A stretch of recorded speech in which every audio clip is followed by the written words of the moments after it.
You remember the meanest student you ever had? She said, I'll never forgive you.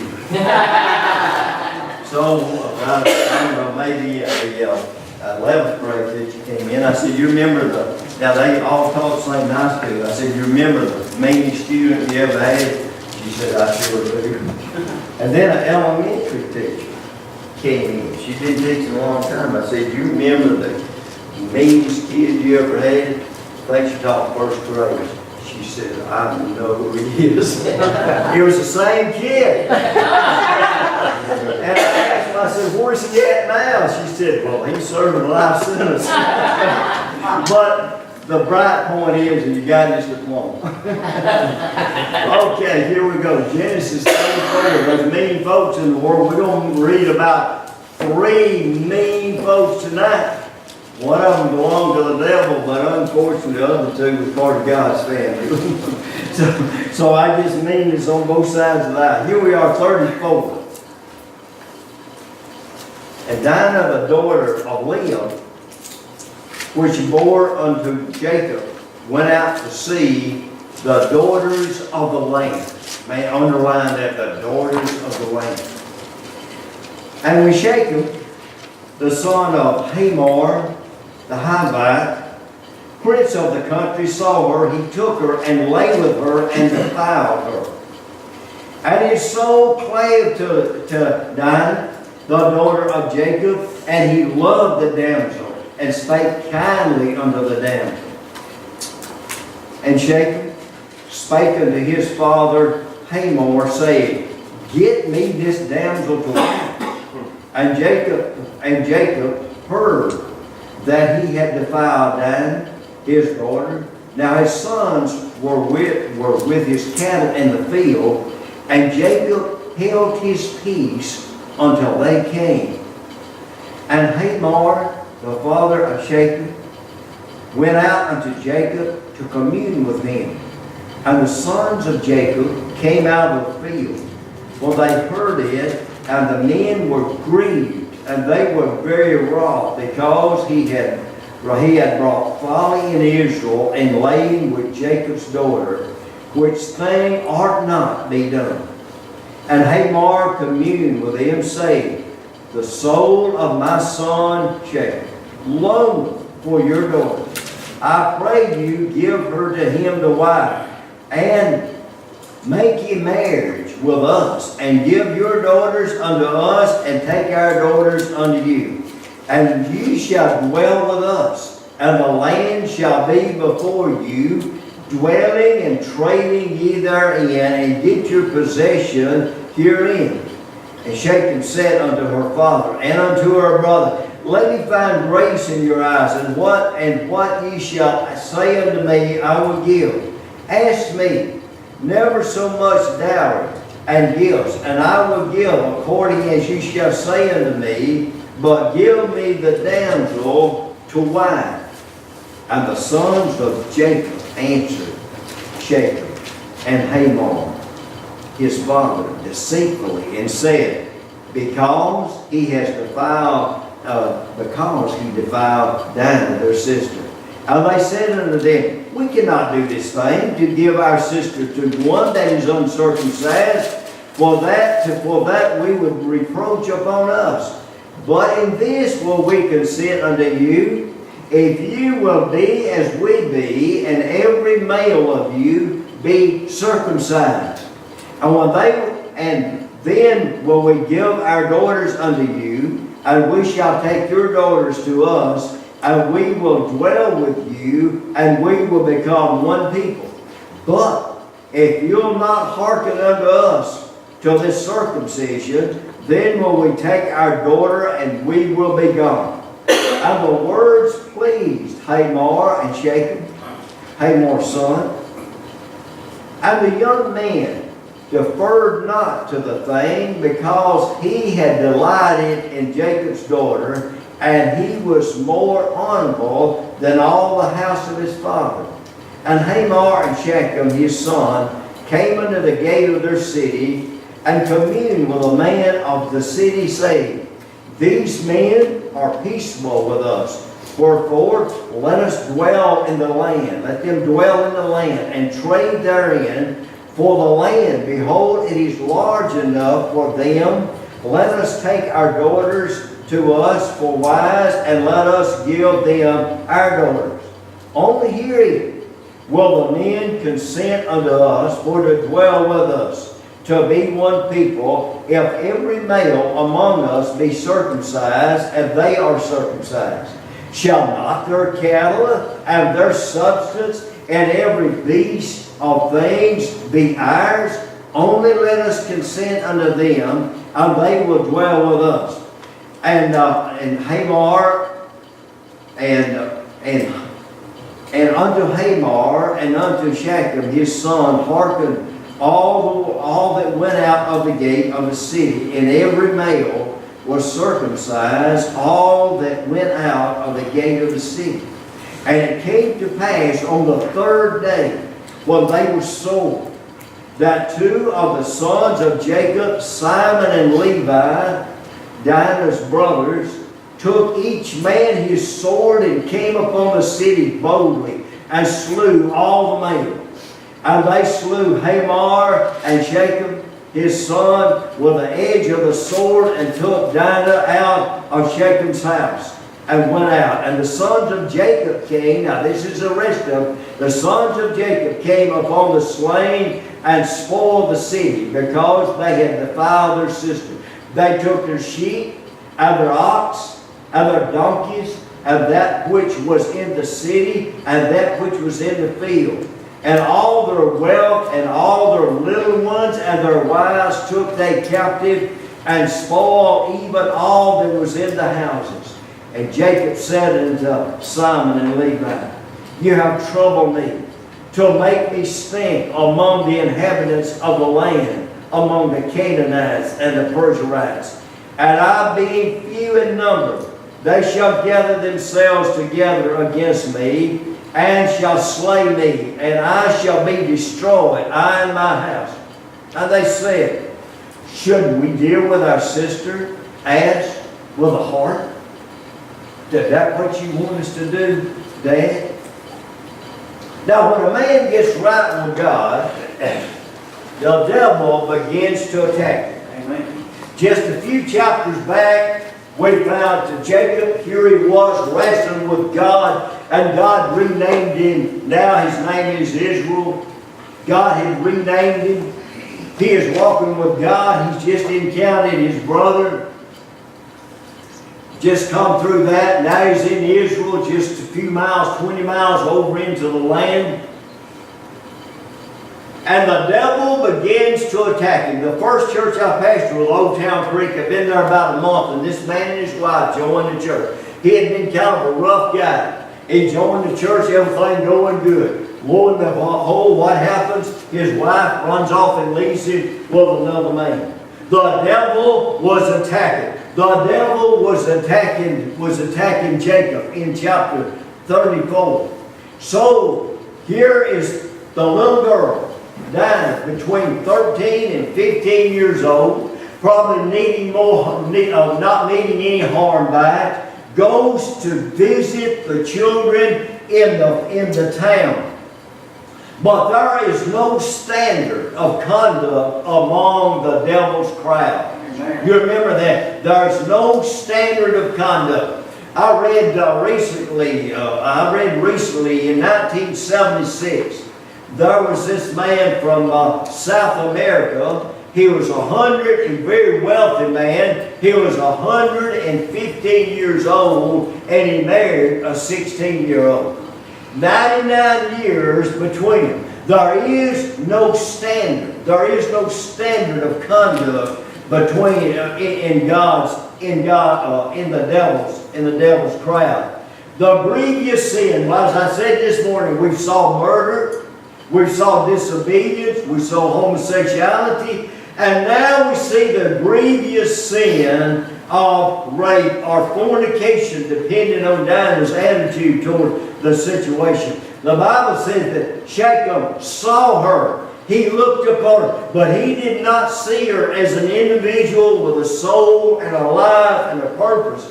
He saw her simply as an object of affection, an object that could satisfy a need. Now the Bible says, run from sexual sins.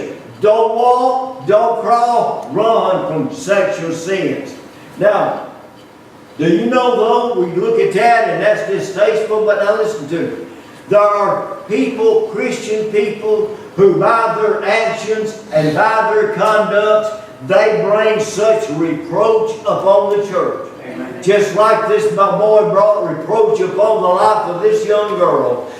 There are Christian people who say they're members of the church and indeed are members of different churches, and they live such a life that it brings reproach upon the name of the church and upon the name of the Lord. And the Bible said that man, he fell in love with this little girl. I mean, he really loved her. He spoke kindly to her. And he wanted to marry her. Now, what kind of marriage would it be? Well, there was no quality of marriage in that day. Not the quality that we think of today. So it grew up. It grew into a demand. Remember in the book of Judges, chapter 14, Samson got involved with Delilah, and he told his mama and daddy, "I want that one." They said, "Wait a minute, there's some pretty girls here in Israel. No. I want that one. I want that one." This is kind of the way he is. Now, his demands grew. Let's go back to Samson just a minute. Remember what happened to him? They shaved his hair, took his strength away. Here he is turning a meal. He's blind. They put out his eyes. And his last prayer is, "God, restore my strength so I can avenge." But you know, some mistakes can never be corrected for our sake. They can never be corrected. You make mistakes that are never, some mistakes are corrected. Now the word had reached home. But I can just see this guy demanding that his father go get this girl's get her father's permission to marry her. So how did they find out? Now Dinah is still in Shechem's house. She is a captive there, evidently. The Bible doesn't specify saying that, but we can understand that's what's going on. She's actually not only been raped, she's been kidnapped as well. And so word reaches home. Now, I want you to notice verse 5 says that Jacob held his peace. Now, here's a man that's been with God. He held his peace. If it had been before he wrestled with God, money, there'd be some hair flying by this time, wouldn't it? He would have been that kind of guy. The Bible says, "Be sure your sins will find you out." Now then, so Jacob says, "Dad, I've got to have that redhead from Israel." And he might have said, "Well, son, there's a good-looking blonde out to 7-Eleven. No, Daddy, no, I want that redhead from Israel. Now, and son, there's a brunette working down at the McDonald's. You get, I want that redhead." He made up his mind, "Now, Dad, you're going to get that for me. You're going to get that woman. That woman's going to be my wife." So word had reached home. And so what does Papa do? He goes into Israel. He is talking to Jacob. He is talking to the 10 sons come back from taking care of the cattle. When they learn about it, they are burned up. So Hamar says, "Now, we'll pay anything. Doesn't matter." Shechem gets in on the act. He said, "I'll pay anything. Not only that, I'll sweeten it a little bit." Here's the deal. Hamar says, "Here's the deal. We'll give us your daughters to be our wives, and we will give you our daughters to be your wives. So we can intermingle. The race can intermingle together." Think of what great precaution the patriarchs at this point had done. Remember, they sent Jacob away to find a wife. They did not want a wife of the Canaanites. For he was a man who had the promise of God. And so they make a deal. Now, but it was a one-sided deal because all the time Hamar was looking at the cattle. Now, it would be as ridiculous as me going to New York and saying to Mr. Trump, Mr. Trump, I want to move in with you and we can just share our wealth together. I thought you think that would get me a trip out of New York in a hurry. So when Hamar looked at all these cattle, all this wealth, he said, you know, we can just be one people. That will work for everybody. You know what he's doing? He was using the same old trickery the devil has used through all the ages. So the sons, they come up with a plan. We learn about it later. They said, well, that sounds all right, but here's the deal. We cannot do that and intermarry with you guys unless you are circumcised. So the Bible said they were tricking them. They knew exactly what they were going to do. Circumcision was a mark of God's people. It was put on them by God Himself. It was a process that they went through, a minor operation, if you please. On the 8th day, each child was circumcised, and it was a mark that they were God's people. That's what it was intended to. Actually, the sons of Jacob, they had no right to offer this sign. They would have meant nothing to the heathens. It meant something. It's kind of like the Bible. The Bible doesn't mean anything to the heathen world, but it means something to us. The church doesn't mean anything to the heathen world, but it means something to us. But they were talking to two perfect fools. Here's a dad that would get anything that his son wanted. Here's a son that had been getting everything it ever wanted. They could have sold these guys. A Golden Gate Bridge with a cash down payment, just like that. They were talking to idiots that did not think the thing through. And so there is that selling pitch. They take it back to the men of the city. And here's their pitch. They really don't say anything about the girl. They leave that off. Get you? They leave that off. The men mindset, oh, like the idiot, that idiot son. He said, now listen, we got to be right here. You know them rich folks that just moved into town? You know them rich folks, those Israelites? Here's a chance for us to receive their daughters, and they take care of them. Here's the deal. We will be owners of what they have. We'll be one people. We'll be one people. And boy, that sounded good to the guy. You can imagine that, man. I mean, you know, the guy, the richest guy in town says, you know, I want you to, I'm going to share my riches with you. We're going to become one family, that kind of deal. And so it sounded really, really good to him. As I was studying this, I thought about 2 Chronicles chapter 18, when Jehoshaphat and Ahab made their deal to go and attack Ramoth. Y'all remember that?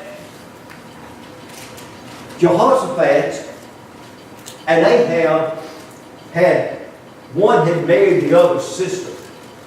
They were, often kings would do that. They would intermarry with the other kings to establish a covenant with that king. So Jehoshaphat was in Israel where Ahab was king. And Ahab said, let's go attack Ramoth. Let's go attack Ramoth. And Jehoshaphat said, well, we better get a word from our prophets. 400 prophets show up and say, go get a boy. One even put on a horn, several horns, horn one to the other and say, this is the way it's going to be. And Jehoshaphat said, wait a minute, hold on here. Let me get a word from God. Is there not a prophet of God here? And Ahab said, well, yeah, there's one guy, Micaiah. I hate him. He never does say nothing good about me. And so Jehoshaphat said, well, go get him. And when he did, as they lead him there, the guy that went after him said, now listen, all these 400 guys, they got to act together now. You need to get in there and harmonize with them. Ain't that the devil's way? Don't upset the boat. And here's what Michaela said. He said, I can only say what God told me to say. And so Ahab said, all right, Michaela, what's the word? He said, sickle.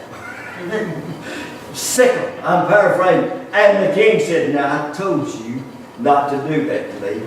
What did God say? And he said, I saw in a vision Israel was spread out dead on the side of a mountain. And the Lord said, they have no leader, he's been killed.